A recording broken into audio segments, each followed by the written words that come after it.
here is a picture of the Straw Hats that I drew back at the end of the East Blue saga. If you like this type of drawing and more, remember to follow me on Facebook, Twitter, Instagram, and the Google+. One Piece, Chapter 216, Vivi's Adventure.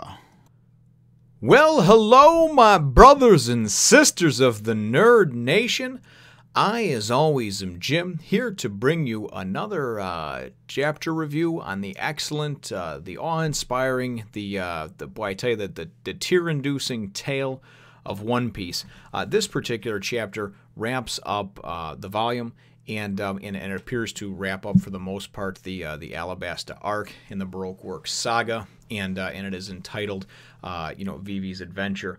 It's kind of neat because it really starts out. The last chapter, of course, saw us with the Straw Hats and Mr. Two Bone Clay ultimately sacrificing himself so the Straw Hats could try to get away because they have to go and meet in that in the Eastern Harbor, Tamarisk, I believe it's called. Because they're scheduled to meet their friend Vivi, who everyone by all accounts assumes is going to probably come with them at noon. And that's how the chapter left off. Obviously, it was a very heartfelt chapter as well, whether you like Mr. Two Bone Clay or not. Like I said, I think it was a very nice, touching sacrifice and a good moment. Definitely a shining moment in One Piece. As far as the mythos and the tale, the story, everything like that. So that's where we left off. This chapter picks up, and it's actually a flashback to a couple years prior when the kingdom was starting to fall apart and be torn asunder from within, and Igaram is talking with her. And, she's like, what are we going to do? And this and that. And he's like, I don't know. It's a secret organization. Not even their members know who their boss is and everything else, referring to Baroque Works. And, pretty much there's nothing we can do about it. Any other inquiries will wind up raising suspicion, blah, blah, blah. So it really shows on how she had the resolve to go and push Igaram to go and set out on this adventure with her to, in fact, save the kingdom. And as the princess of the kingdom, it's certainly not something that anybody would have ever willingly or knowingly, probably allowed or gone along with, because even Igaram's like, no, we're not going to just forget about it. You know what I mean? There's nothing we can do. So then it goes and it comes to present time, and we see, and it's really cool how this whole chapter is played out, because we go and we see Princess Vivi, her feet and her sandal high heel deals, and we see her going and walking out to actually approach the to walk out to the square. There's obviously everybody's gathered in the square there by the palace, and she's going to go and walk out and up on the balcony, give this speech. And it's really kind of cool the way everything is played out, almost like when you get really good angled shots from a movie and you don't know until afterwards, and you figure it out and you're like, oh, that person was there, that person wasn't there. Anyway, it winds up being really neat because Vivi comes out and she starts talking. She starts to give her speech. We are also briefly shown back around Nanohana, the Straw Hats, and they're all just fighting off Marines that are trying to board and just beating the crap out of everybody. And they're like, come on, can't you capture them? They're like, Lieutenant, they're just too strong for us. And Luffy's like, get out of my way, because they got to go to Tamarisk to meet up to get their friend Vivi, right? So you're thinking, well, if she's in the square, then she's not going to be in Tamarisk. And my heart kind of sank and dropped a little. So then she starts giving this great speech about how, she set out on this journey and this adventure that she was on. And at times it was very saddening, and at times it was this, and the waves, the sound of the waves. And she visited all these great islands and saw and met all these people and creatures and everything else. And as this whole speech is going on, they flash to her a couple times. Oda draws a picture of her, and she's talking into one of these microphones, and which we know is going to be through transponder, snail, or what have you, all around, broadcast all throughout the kingdom. So then you go and you see various people like in Rain Base, and they're like, hey, the speech is 2 hours late. What the hell's the deal, And then you see a picture of the king, and he's like, I hope they don't riot, And you assume it's all just because she was late with the speech. They even then go and show, and somebody's like, Koza, come on, And he's in Yuba, we presume, healing up. And he's like, don't worry about it. It's on the loudspeakers everywhere. I can hear the damn thing, So this is where Oda's genius came in, because this is stuff that you usually only see in movies where it's played out, and it appears the whole time that Vivi is in fact in the square, and that she's talking to the transponder snail. And it's really kind of cool because Luffy then goes, and as she's saying all these things, and what she's doing is she's, without coming right out and saying about the Straw Hats and her friends and everything else, because she can't say that, she's going on and on about, you know, how it was, you know, sometimes it seemed hopeless and dark, and when that happened, there was this little ship that would help her bring her to the light. And really what it is, it's a metaphor for her talking about her adventure, her journey, and her, you know, wanting to give up at certain points, but really the Straw Hats, you know, bringing her that hope that she so desperately needed to keep moving forward and to keep moving on. And that's what I took from it.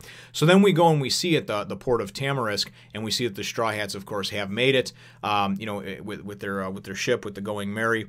And they're like, okay, we've been here for a while. It's afternoon. You know, she's not here. And then even I think Chopper says, you know, didn't you just hear that speech over the loudspeaker? That was Princess Vivi, you know.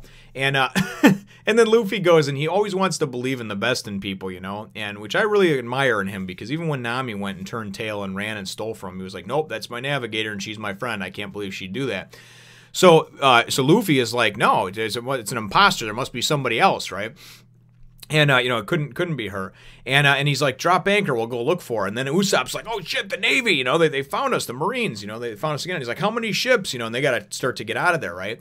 Well, then you wind up going and seeing, and it's really kind of cool because they go and they see over on the shore, they actually see Vivi and Karoo are standing there, and you're like, what the hell, you know? And then I had to go back through and look at the chapter to see how everything was drawn and played out. But Vivi the whole time was giving the speech, right?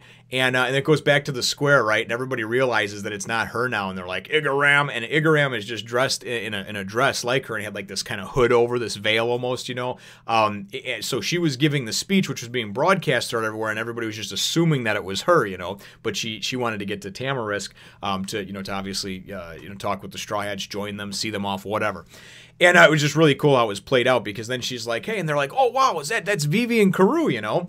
Now the Marines, of course, are hot on the trail of the Straw Hats. They're very close to them, and they're, you know, closing in on them and whatnot. So Vivi goes, and then of course Luffy can't hear her, and because they're you know, a few hundred yards out in the sea, and she goes and she says over the microphone that she has, that she was giving the speech on, you know, and she says, you know, I was, you know, proud to be part of the crew, you know, one of your shipmates, and it was such an amazing adventure, and although I'd love to go on more adventures with you and explore that and this and that, you know, and it's cool, it shows this double-page spread, she's like, I love this kingdom, I love Alabasta, and it's just great because it shows, it's a really touching, fitting speech, and kind of an end to this, a really touching and fitting end to this arc and this saga, because of this whole country that was saved, and you see just how much she loved this country. That's why she set out on this journey. That's why she was willing to die, to put her life on the line, to go and to save these people that she loves so much, that to her, she doesn't just rule over, she's a part of their family. They're all a part of each other, of the, you know, just of the lifeblood of the whole country. So I thought that was very cool, and it was very nice, very touching and fitting. And it's great because as she's going and belting out this stuff and clearly talking to Luffy and them, people in the square are getting pissed off and kind of starting to, you know, get a little commotion, you know, and that's where the king was saying, I hope they don't riot. They're pissed off that she's not there. And they're wondering where she is. But then the Marines go and hear over the loudspeaker, and they're like, what? You know, that she's working with them? So then Vivi goes and she's like, you know, so I'm not going to go with you. You know, I'm going to obviously stay here. You know, but good luck to you. And then she goes and she says, but if we ever cross paths again, I would be proud to be called your shipmate. And it's kind of cool too, because they go and they show in the flashback, they show how underneath the wraps that they were going to put on them and the armbands, that they all decided to go and make an X on each one of their hands. You know, and they talk about how the X was originally like a death mark and everything else, but the bottom line is they showed the flashback, and it's they kind of show how they all did this. Now they all have the X on them, you know, and it's really kind of cool. So Vivi says that, right? And then Luffy goes and he's about to go, oh yeah, well, and Nami goes and clamps her hand over his mouth and is like, shut up, you idiot. You know, she's like, the Marines are listening, the Navy's listening. If you go and acknowledge and give them proof that she was part of us and everything else, because they're like, what, she was a pirate? She was with those pirates, and that's who they've been looking for. You know, that'll just give them proof, and she'll be branded an enemy and a traitor, you know, and it doesn't matter if she's a princess of a kingdom, you know what I mean? The world government will start to come after her ass. So it was really kind of cool and touching how Nami, you know, did that and was smart, because even Nami turns and she's crying, everybody's blabbering. I was getting all choked up, you know. I kind of had a feeling that Vivi Vivi was not going to stay with them. But, you know, I don't know, I guess, like I said, just, you know, a bunch of emotions kind of well up with you. And that's one of the great things about what Oda does in this masterpiece that he's created, is that it really does. It makes you feel things. You know, it really does. It really does. In a lot of ways, at this point in my life, I've hardened my heart to a lot of different things. So it amazes me that I can still, excuse me, go and read this tale, this story, this magnificent tale, and still feel these different emotions of happiness and anger and sadness, and, you know, and get choked up. And I mean, literally have had tears, you know, with reading it. So it's just really profound what he's done. And then it's great because it ends up the chapter and the volume, and I think I should probably just go and show it as I explain it. So obviously, you know, like I said, you got everybody's getting upset, they're crying, and you know, Luffy's kind of like, all right, he's cool. He's cool with that once he figures out what's going on and everything, and he's like, all right, you know, he's got a big old smile on his face. And then they go, and because they can't, you know, say anything to her, they go and they put up their, here, let's see if we can get that right in the camera over there. And I might even draw a picture of that too. They go and they put up all of their left arms to show her and to symbolize and to show, you know, as their way of communicating with her, like, hey, we'll always be together. We'll always be crewmates. You know, we're cool, right? Because they got the, you know, the X's, obviously. And then it's really nice and it's really fitting because she starts going and tearing up, and she remembers when they put the X's on and everything else, and has that little flashback. And then it goes in the next page, and it's great because then they're like, let's sail, you know, and then in the next page, in the last page of it, I'm sorry, or in the last thing of it over here, you got then you know, you got Karoo and Vivi, you know, sitting on the shore, going and putting their arms up too. So it was a very neat thing that was done because the X was done for a practical reason. There was a reason that Oda did that, right? But, so it was, you know, obviously in case they came across Mr. Two and he was trying to impersonate any of them and they needed to do like a check on, are you real? So that's what is so masterful about the tale that he weaves, is that was done like 60 or 70 chapters ago, right? And then it goes and it comes back around, and it shows us, because of the situation that she's in and the predicament and the way it is, she can't have the heartfelt goodbye that she wants, right? And she doesn't want to be demonized and branded a traitor, you know, in the world of government's eyes, right? She's the princess of Alabasta, you know, and obviously, you know, since there's no sons around, she doesn't have any brothers, probably the next to lead the kingdom. And it was really cool and fitting because she can't go and just, I mean, she yelled out what she yelled out, but then they couldn't go and have this touching goodbye that they wanted to. Otherwise, it would have had negative implications on her, right?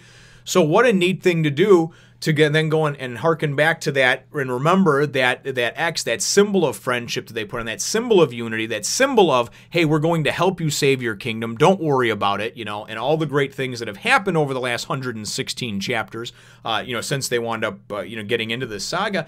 And I just thought it was a great thing, you know, a great show of, to me, it was very cool. It was very touching. It was very profound. And the way it was done on the double page spread, of course, and then Vivi and Karoo holding theirs up, just absolutely beautiful, and just a great way to end up the, you know, this portion of the story. And God, I'm just so excited for the chapters to come. I cannot, words cannot express. So my chapter question, that of course is how the volume wraps up and the chapter wraps up as well. And my question for you, brothers and sisters, is what did you think? Am I reading too much into things, or what did you think about that particular, that kind of symbolism, so to speak, with them putting their hands up and then Vivi being able to me, it was kind of like their unsung way of being able to say, yeah, we'll always be together. You know what I mean? We're always going to be cool.